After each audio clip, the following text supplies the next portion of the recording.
E aí, pensando no corporativo e tudo mais, e você, talvez por não gostar, por não estar adaptado, por não estar pronto ainda, teve um primeiro semestre terrível. Você não sabia o que fazer, você fez uma cagada, você não entregou o que o cliente precisava. A empresa mesmo estava passando por alguma crise. A empresa não estava totalmente organizada. Não depende só de você. Não também. isso. Aquelas famosas reuniões, plano de metas, né? Quando chega no final lá e você fala, como é que foi o ano? Aí, você fez uma porrada de coisa muito louca. Aquela planilha bonitinha. O projeto que, você tocou o projeto do começo ao fim. Só que aí você deu 2 bobeadinhas ali. Aí meu chefe falou, então, cara, até você merecia ganhar um mérito, ganhar não sei o que lá. Mas aquele dia lá, você atrasou um ponto, tá ligado? Uhum.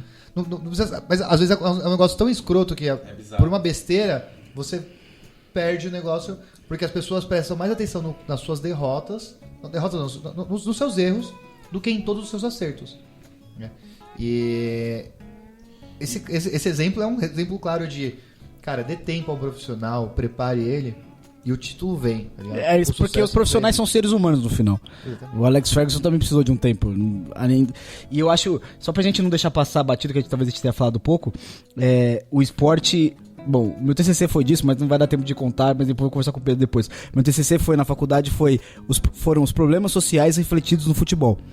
E aí teve desigualdade social, machismo, etc. E teve racismo também. E aí, por essa discussão do Tyson e do Dentinho, tava circulando na internet, no Twitter, da vida, uma fala de um narrador negro do Sport TV que dizia, olha, é inacreditável que no esporte os negros sejam os grandes nomes, mas nas áreas intelectuais, por exemplo, como técnicos, não existem muitos negros no Brasil, por exemplo. Como aqui na nossa redação, e aí o estúdio era vazado, como aqui na nossa redação, todos os jornalistas são brancos. Eu nunca discuti meus problemas de profissional negro com um chefe negro.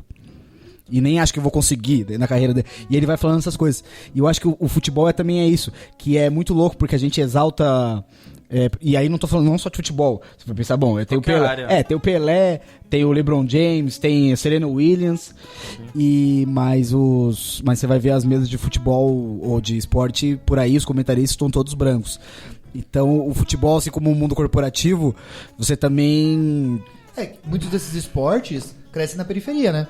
Se você pensa no basquete, sim. A NBA como um todo, a NBA é negra, só pretão jogando. Mas onde começa a jogar o basquete? Mano, é nas quadras de cimento, sim. Do Brooklyn, tá ligado?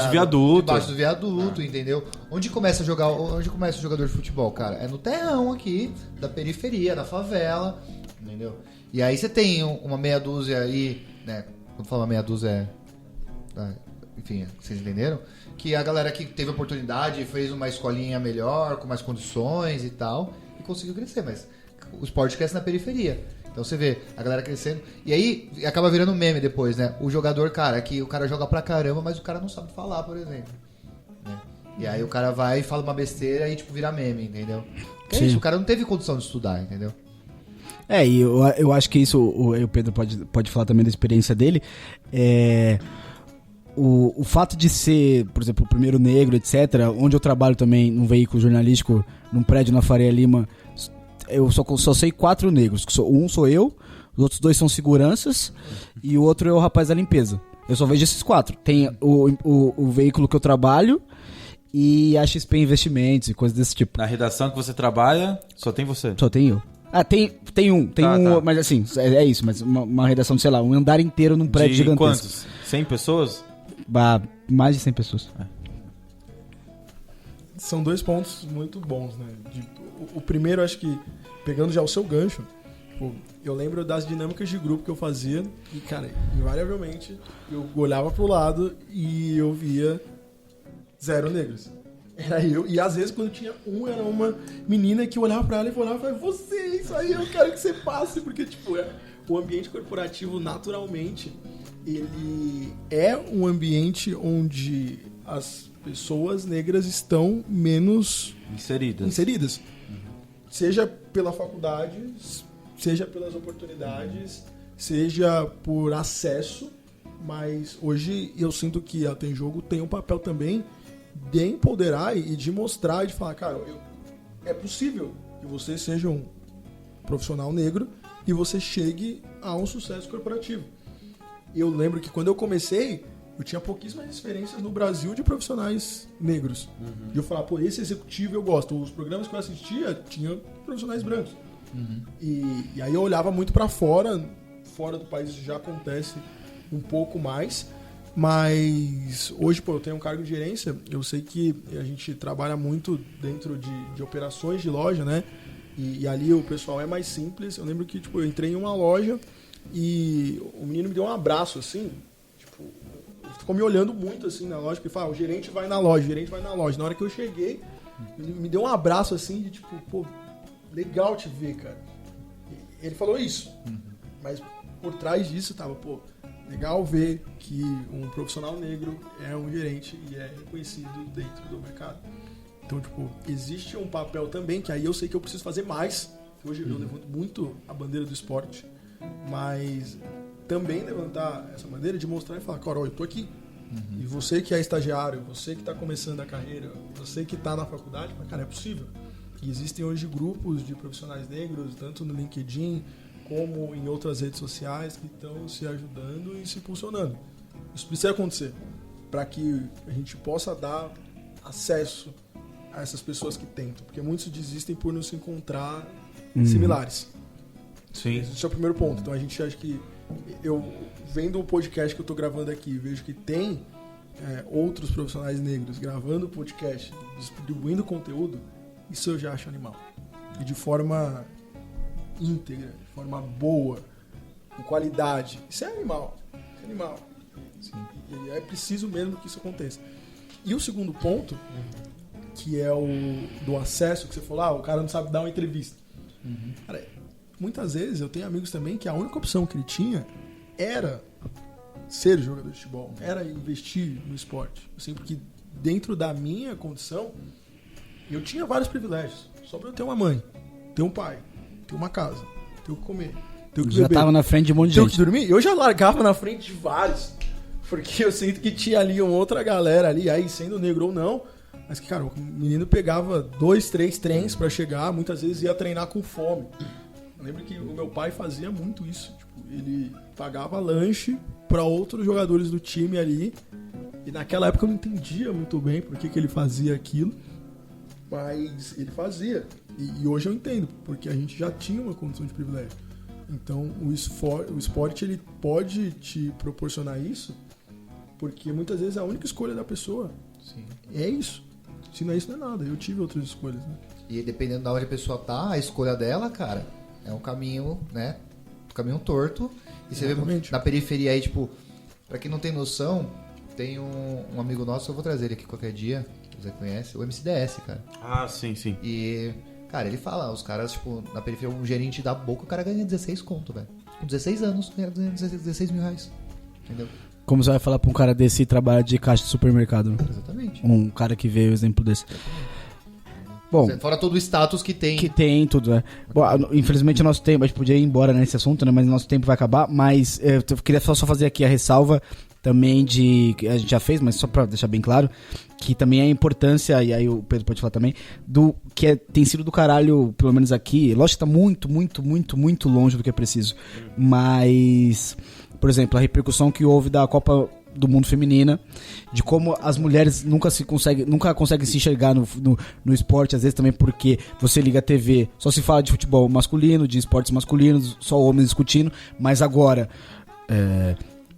uma repórter negra aqui, comentaristas mulheres ali, e esse talvez seja o caminho, talvez seja o caminho da representatividade, etc. Representatividade é tudo, né? Tudo, sempre. Não, foi Eu a falei primeira...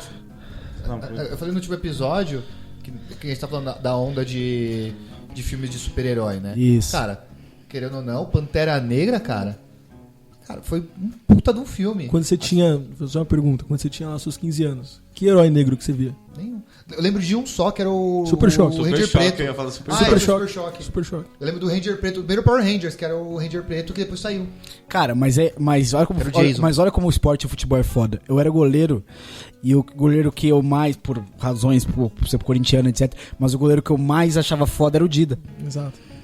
Não sei se era porque, não sei, não consigo me lembrar exatamente isso, mas era foda, cara. Porque, né? Então Clubista. Porra, o Dida era demais. Hashtag chupa Raí. Mas, enfim, tá acabando o nosso tempo. Não, o problema é que, por exemplo, vai lá. a gente teve que esperar a Copa do Mundo 2019. Teve que esperar, mas pelo menos já aconteceu, né? Pro material esportivo desenvolver um uniforme exclusivo pra seleção mulheres, feminina. etc. Porque antes era só pegado a Masculino roupa e masculina e replicado pra mulheres. E, tipo, são corpos diferentes. Exatamente. E outra, a ressalva que a gente fez sobre se enxergar negro, enxergar profissionais negros, etc., tem no quesito da mulher, porque assim como os negros não são vistos em ambientes corporativos, as mulheres são vistas, mas são assediadas, ganham menos, enfim, todas as coisas que a gente já discutiu em outros episódios, etc. Inclusive esse episódio é bom, se você não ouviu anteriores, etc., voltar pro da Zezé, que eu já não sei o número. Meritocracia, que eu já não sei o número, mas procura aí, Meritocracia, porque eu acho que foi 18. vai bater bem, esse aqui é o 28, né? Vai bater bem com o que a gente está discutindo. Vamos para nossas indicações e depois considerações finais, se houver. Zé, tem indicações aí fáceis? É o 18 mesmo. É o 18 mesmo? Boa. A gente nem avisou o Pedro. A gente chega no final do episódio, a gente sempre indica coisas referente ao assunto indicado. Livro, filme, falar. música. Legal. Eu queria indicar... Teu canal, @tem jogo. Já faz o merchan, já. Não, isso vai estar no episódio, vai estar na descrição, que põe na descrição. Não tenha dúvida. Eu queria indicar duas coisas.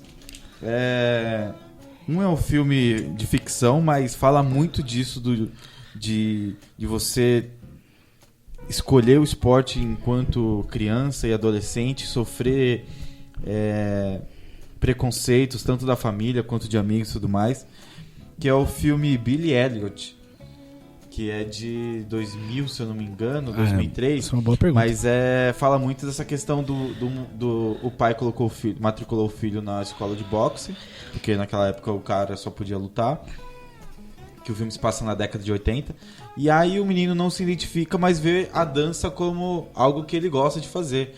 E ele começa a fazer aula de dança escondido e tal, da família e tal. É um puta filme emocionante. O segundo é um documentário, tava no Netflix, mas eu não sei se ainda tá, que se chama The Down Wall, que é um documentário de um cara que ele é fera pra caramba.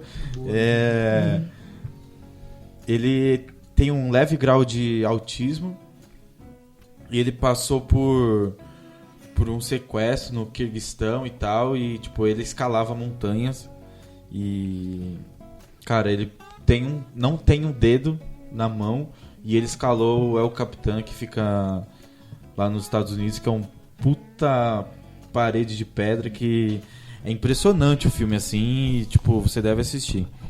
E eu queria indicar um cara que eu conheci, eu acho que conexão com pessoas são muito bons. Pedro são muito Veríssimo. boas. Além do Pedro Veríssimo. Veríssimo. Que eu fiz um curso agora de desenvolvimento pessoal. E um desses dias eu conheci o tal do Gustavo Ziller. É um cara super influente, virei fã, sim, fãzaço. Ele deu uma puta aula pra gente nesse curso que eu fiz. E ele passou por uma síndrome de burnout. Pra quem não sabe, burnout é uma doença reconhecida pela OMS, que é tipo um distúrbio de pressão do trabalho. E ele teve que mudar a vida dele. E ele mudou a vida dele indo pro caminho do esporte.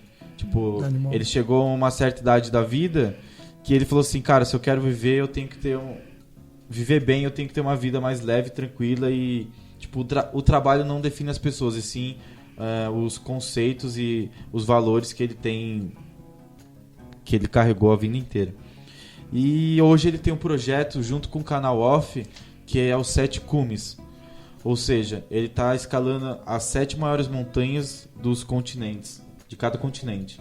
E o cara é fera, tem lá as expedições dele já no canal Off, faltam 2 picos pra ele subir, e ele já falou que ano que vem ele vai alcançar esse pico aí. Vamos acompanhar a trajetória dele. Bom, eu vou na minha rapidinho. As minhas vão ser muitas, mas eu não vou explicar pra gente, porque não vai dar tempo. Tem todos os livros, basicamente, que eu li pra fazer meu TCC. Não vou indicar pra vocês lerem meu TCC, porque eu acho que é muito... Mas enfim, mas leia também depois. Eu vou deixar o link. Mas ó, tem uns 3 pelo menos que eu indicaria, que é Marcus Guterman, livros. O Futebol Explica o Brasil.